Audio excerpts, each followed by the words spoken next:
அப்படின்னு தாவீது சொன்னார். முடிப்பார் அப்படின்னா என்ன பேசுறது? ஃபியூச்சர் முடிப்பார் அப்படின்னு. ஆனா இயேசு கல்வாரி சிலுவையில சிங்கத்தை போல கம்பீரமாய் முழங்கினார், முடிந்தது.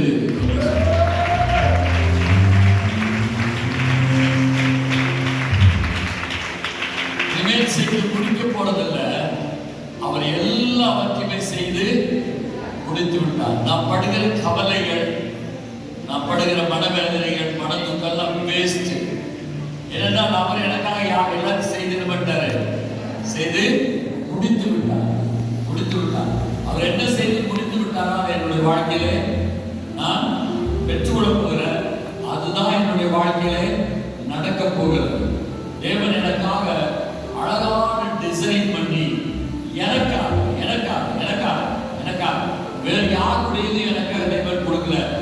எனக்கு குறித்ததை அவர் நிறைவேற்றி முடிப்பார் என்று சொன்னால், எனக்கு குறித்தாரோ அதை அவர் நிறைவேற்றி முடிப்பார். அல்லேலூயா, அல்லேலூயா, அல்லேலூயா. நிறைவேற்றி முடிப்பார். Praise the Lord. நிறைவேற்றி முடிப்பார். அவை நான் என்னை குறித்து மாம்சத்திலே நாம் இருக்கிறபடினாலே, ஒருவேளை கவலைகளும் வேதனைகளும் துயர்களும் துக்கங்களும் நம்மை ஆழ்த்தும் பொழுது நம்ம ஏதோ பாவம் செய்யறதா நீங்க நினைச்சு பயந்துட வேண்டாம். நம்ம உலகத்திலே கேடுகட்ட ஒண்ணு உலகத்தில் இருக்குன்னா, உலகத்தில் ரொம்ப மோசமான ஒண்ணு இருக்குன்னா பிசாசு அல்ல. பிசாசை பார்க்க கேடுகட்ட ஒன்று இருக்குது, அது நம்முடைய சொந்த சரீரம். நாமே நமக்கு அகோரமான எதிரிகள். என்னுடைய சொந்த சரீரம் எனக்கு அகோரமான ஒரு எதிரி. என் சொந்த சரீரத்தை போல எனக்கு துரோகம் செய்வது வேற ஒன்றும் இல்லை. பிசாசு கூட இல்லை. பிசாசு கூட அவ்வளவு துரோகம் செய்ய மாட்டான். என் சொந்த சரீரம் எனக்கு விரோதமாய் துரோகம் செய்கிறது. என்னை ஒவ்வொரு நாளும் கர்த்தருடைய திருமுகத்தை பார்க்க முடியாதபடி தடை செய்கிறது. கர்த்தருடைய சத்தத்தை ஜெபிக்க முடியாதபடி தடை செய்கிறது. வேதத்தை வாசிக்க முடியாத தடை செய்கிறது. பரிசுத்தமாய் வாழ முடியாதபடி தடை செய்கிறது. நான் கர்த்தருடைய சன்னிதானத்தில் தேவ பிரசன்னத்தை உணர முடியாதபடி தடை செய்கிறது. ஒரு பெரிய திரையை போல தேவனுக்கு எனக்கு நடுவாக நின்று கொண்டிருக்கிறது. ஆனால் ஆண்டவராகிய இயேசு கிறிஸ்து என்று கல்வாரி சிலுவையிலே ரத்தத்தை சிந்தினாரோ, அந்த கல்வாரி ரத்தத்தின் வல்லமையினாலே அந்த மாம்சத்தை ஜெயிக்கிற கருத்தை இயேசு சிலுவையின் மூலமாய் எனக்கு கொடுத்தபடியினால், ஆமென், அல்லேலூயா. மாம்சத்தில் நாம் தோல்வி அடைந்தவர்கள் அல்ல, மாம்சத்தில் நாம் வெற்றி பெற்றுக் கொண்டிருக்கிறோம், வெற்றி பெற்றுக் கொண்டே இருக்கிறோம். ஆனால் முற்றிலுமாய் வெற்றி பெறுவோம். ஆமென், அல்லேலூயா. நான் வெற்றி பெற முடியாதபடி நான் தடுமாறி கொண்டிருந்தால், நான் போராடி கொண்டிருந்தால், என்னுடைய கர்த்தர், என்னை அழைத்த கர்த்தர், எனக்காக யாவையும் செய்து முடிக்கிற என்னுடைய கர்த்தர் எனக்கு உதவி செய்து துணிந்து அதை செய்து முடிக்கிற கடனை தருவாராக. தோற்று போக மாட்டார்கள்.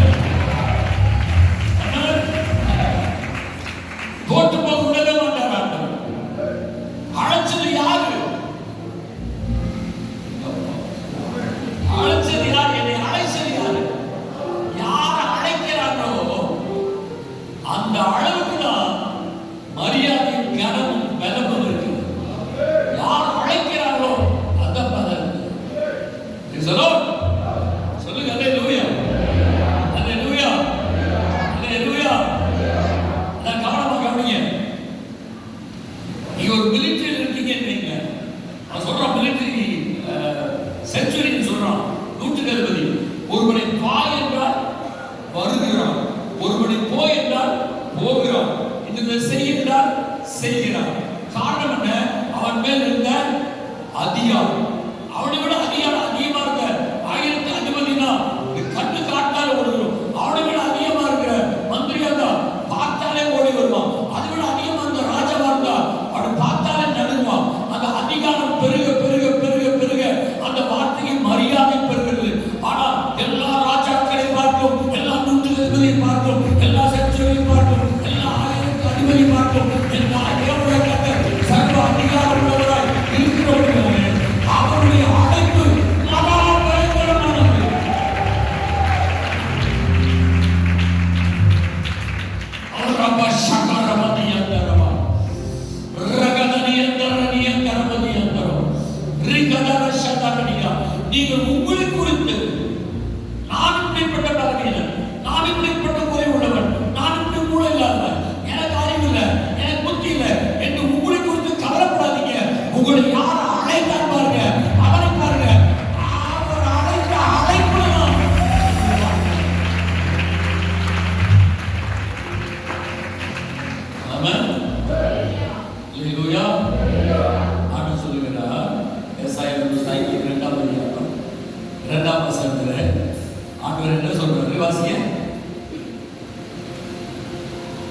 மோசேயை உதறிவிட்டு 51:2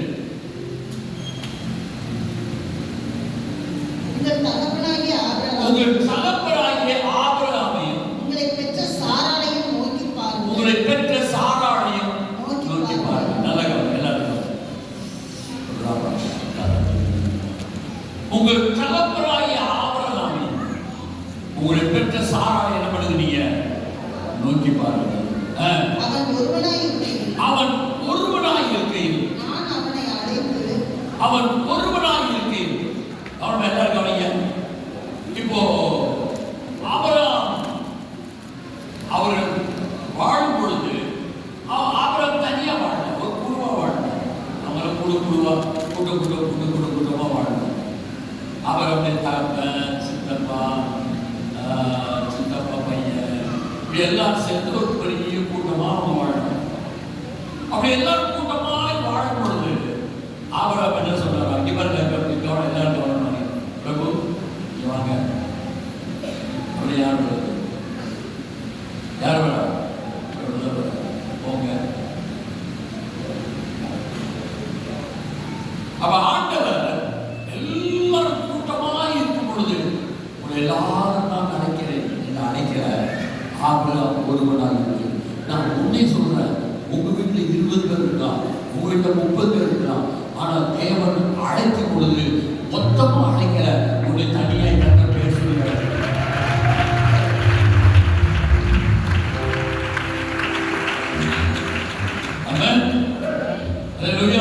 உன்னை தனியை பேர் சொல்லி அழைத்தார். தேவன் உன்னை தனியை பேர் சொல்லி அழைத்தார் என்றார். அவன் இப்ப நான் கூப்பிட்ட பிரபு வாங்க, பிரபு வாங்கன்னு கூப்பிடுறேன்.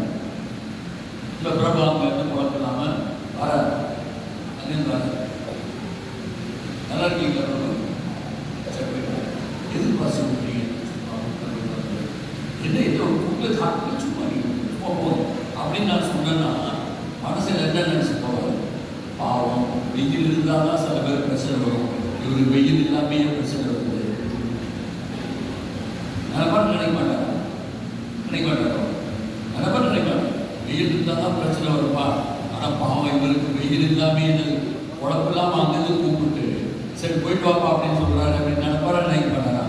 கொஞ்சம் யோசித்து பாருங்க. நீங்க நான் பிரபுவை நான் அழைத்தான். நான் ஒரு மனிதன், ஒரு சாதாரண ஒரு ஊழியக்காரன். நான் பிரபுவை அழைத்தான். பிரபுவை அழைத்ததுடைய நோக்கத்தை வச்சிருப்பா இல்லையா? வச்சிருப்பா இல்லையா? சத்தமா வச்சிருப்பா இல்லையா? வச்சிருப்பா இல்லையா? வைத்திருப்பா இல்லையா?